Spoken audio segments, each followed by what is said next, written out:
Les enjeux pour Sésame ont été en premier l'opportunité de réfléchir à une éventualité d'aller plus loin sur nos a priori, puisque aujourd'hui, enfin à ce moment-là du moins, nous n'avions pas de mixité dans nos équipes et nous savions aussi que ça pouvait apporter éventuellement de nouveaux horizons sur des métiers. Oui, au départ, c'est vrai que c'était un peu dur pour nous parce que comme on avait déjà fait expérience auparavant et c'était pas réussi au départ, donc nous on était un peu mitigés, on se posait des questions, mais comme elle était tellement dedans, donc je me suis dit bon allez on y va. Et aujourd'hui je pense qu'on a bien fait. Et quand on a eu cette opportunité de s'arrêter et de réfléchir avec à quoi, de travailler sur cette formation de plusieurs jours, on a accepté parce qu'on s'est dit que c'était vraiment une très grande opportunité de pouvoir travailler vraiment dessus. Donc en fait, quand on a voulu travailler, quand on a commencé à faire la formation avec vous tous, et quand on a voulu se positionner sur ce travail-là, on s'est dit que le mieux qu'on avait à faire, c'était de faire une proposition de travail et de travailler, d'inclure nos salariés dans ce travail. Alors, il y avait les représentants des salariés, où il y a la mixité, donc c'est super, mais on a convié aussi d'autres salariés. Alors donc le premier temps, ça a été l'équipe 1, on leur a passé, on a passé la fiche de poste et l'équipe 1 a présenté sa fiche de poste à l'équipe numéro 2. Donc l'équipe 2 posait des questions à l'équipe 1 et vice-versa, ça s'est passé comme ça. Et ainsi de suite, et il est arrivé tout naturellement une chose, c'est que ils ont décidé de s'échanger les postes pendant un certain temps. Ouais, oui, tout ce qui est équipe de vente, ça veut dire que quand les salariés entrent à Sésame, on commence par toujours, on a atelier de tri de linge, donc on commence par tout ce qui est à trier les linges, les vêtements, après on lave, on repasse, ça vient à la boutique solidaire pour la vente. Et après, on a un autre atelier pour bric-à-brac qui est dans les tris. Par contre, c'est des tris des bibelots, les livres, CD et on nettoie aussi s'ils sont sales et tout ça. Après, tout ce qui est équipe 2, que nous on appelle ça, c'est l'équipe des Colette. Ça veut dire que cette équipe-là, ils vont aller chercher les affaires chez nos donateurs. Et en même temps, on va aussi déchetterie un peu partout. Et après, tout ce qui est meubles, c'est ce équipe-là qui monte les meubles dans nos lieux de vente. Mais au début, l'appréhension que j'avais, moi, c'était d'aller au repassage. Parce que c'était, pour moi, c'est vraiment quelque chose qui n'était vraiment pas évident. Après, je suis passé en caisse. Là aussi, c'est quelque chose qui est sympa parce qu'on a beaucoup de relations avec les gens. Donc c'est bien aussi. Après, je suis passé en boutique, faire le tri des vêtements et les étiqueter, de mettre les prix. Là aussi, c'est un peu dur pour, je dirais, un homme. Parce que des vêtements, les hommes, c'est pas moi, mais finalement, moi, c'est les pantalons, les pantalons, les t-shirts, les shorts, mais après aller trier des soutiens-gorge, des petites culottes, comment dire, après des bodys, tout ce qui est les jupes, tout ça, c'est pas évident. Voilà, mais c'est une bonne expérience, je dirais. C'était à faire. Donc moi je suis allée sur l'équipe de collecte, donc l'équipe 2. Et donc j'ai été amenée à faire des cartons au niveau des bric-à-brac, à mettre des vêtements en carton. Je suis également partie sur les déménagements. Voilà. Et donc effectivement au départ moi j'avais un petit peu peur au niveau physique sur les déplacements de ne pas pouvoir tenir le coup. Donc j'avais cette appréhension là. Et donc effectivement c'est vrai que une fois sur place j'ai vite vu mes limites de ce côté-là. Donc lorsque je suis partie sur ce déménagement, j'étais accompagnée d'un collègue homme qui pour m'économiser a davantage porté que moi. Mais après, l'expérience a été enrichissante pour moi. Voilà, j'ai vu que c'était envisageable pour des personnes qui sont aptes physiquement. Voilà, mais voilà, je suis rentré dans cette équipe, j'ai découvert plein de nouveaux boulots comme le repassage, le tri des vêtements, la mise en grillon, d'ailleurs des sous-vêtements féminins et tout, bon, c'est un peu difficile, bon, c'est pas facile à gérer. Hein? Bon, mais après, bon, il y a certaines choses qui sont beaucoup plus faciles, c'est tout. Bon, le tri des bric-à-brac, c'est pas très compliqué. La mise en grillon, c'est pas très compliqué non plus.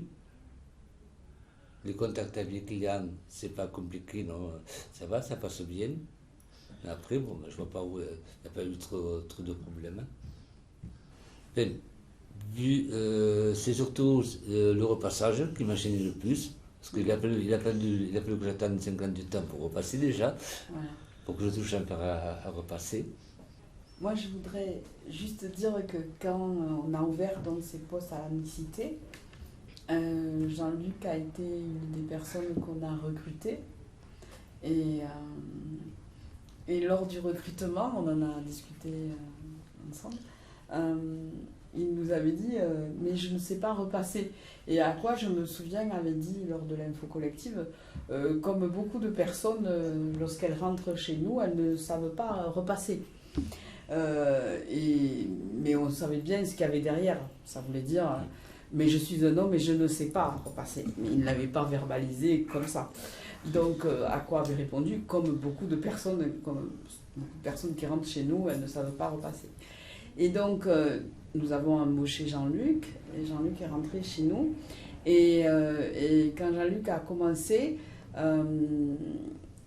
voilà ce qu'il a dit tout à l'heure, il a fallu que j'arrive à 58 ans pour repasser. Et donc pour nous, on a été très très vigilantes par rapport à Jean-Luc parce qu'il avait 58 ans et qu'il commençait à repasser. Parce que justement, du fait que voilà, il avait un travail, il avait accepté ce travail, on ne voulait pas que ça le desserve.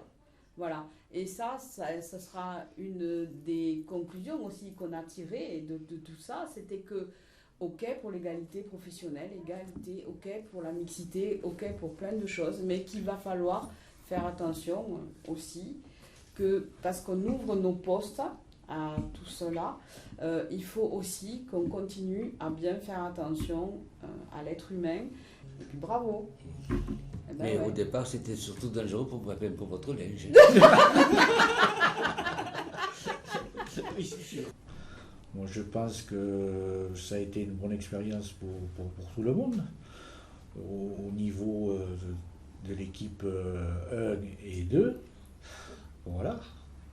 Et puis, ça a été une bonne expérience pour moi aussi, je pense. Je pense que cette expérience a été bénéfique au point de vue interne, puisque l'échange au niveau des équipes a permis pour nous de faire des ajustements sur notre fonctionnement sur les différents postes. On a pu se rendre compte notamment qu'au niveau de la mise en carton, suivant la façon dont on faisait les cartons, cela facilitait le travail de l'équipe une. Voilà. Suivant comment l'on effectuait, au contraire, au niveau de l'équipe 2, suivant comment on effectue le tri au niveau de nos déchets, cela facilite également le travail de l'équipe 2. Au niveau des actions, nous sommes allés aussi un peu plus loin. Nous avons demandé l'intervention du CIDFF. Nous avons aussi effectué sur tous nos fichiers, nos codes d'encaissement. Nous avons fait disparaître des appellations de genre, c'est-à-dire il n'y a plus aujourd'hui jouet fille, jouet garçon, mais jouet tout court. Il n'y a plus O homme, O femme, il n'y a que des O. Nous avons donc la mixité de nos équipes en 1 et en 2. Nous avons travaillé sur la possibilité d'une équipe 3, c'est-à-dire qui ferait l'équipe 1 et l'équipe 2, qui pourrait travailler sur les deux équipes. Voilà. Nous avons travaillé sur le règlement intérieur avec vous et sur nos recrutements aujourd'hui, sur tous nos écrits. Nos écrits ont changé, même dans notre façon d'écrire. Lorsque nous écrivons aujourd'hui, nous écrivons différemment. Donc tout ça, c'est quand même grâce à tout ce travail que nous avons effectué. Oui, je pense que ça nous a vraiment permis de réfléchir par rapport avant tout ce qu'on faisait, qu'on fait homme ou femme ou garçon ou fille. C'est vrai que maintenant on fait vraiment attention à ce qu'on fait et de ne pas appeler homme ou femme comme on faisait avant, et on essaie aussi de sensibiliser les salariés parce qu'on sait que c'est pas évident. Et même si c'est pas évident, néanmoins, il faut commencer quelque part. Donc, on essaye vraiment de faire ça. On ne va pas forcer les gens parce que c'est égalité, donc avoir les quotas, mais c'est plutôt voir si la personne, il peut le faire. La capacité, il a. Si la personne est là ou l'envie, là, on ne va pas l'empêcher de dire « Ah non, stop, là, c'est pas pour vous », mais on va l'encourager. Et ça, je trouve que vraiment, c'est bien.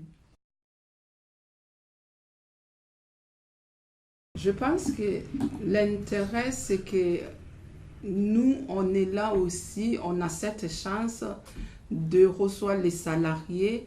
Et je pense que ça à nous de sensibiliser les gens aussi. Et si on peut faire ça, je pense que c'est grâce à toute l'information qu'on peut avoir, ça va déjà nous sensibiliser, moi d'abord.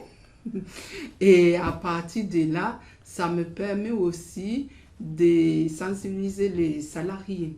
Donc, je pense que oui, on a besoin de ça parce que des fois, quand on apprend des choses, qu'on reste là, des fois, on oublie. Or, si on est vraiment dedans, ça nous fait toujours piqûre d'appel pour nous dire il ne faut pas oublier. Et on est là quelque part pour ça. Et je pense que ça nous a bougé dans nos a priori, ça nous a bousculé, et c'était bien. Et ça nous a fait évoluer.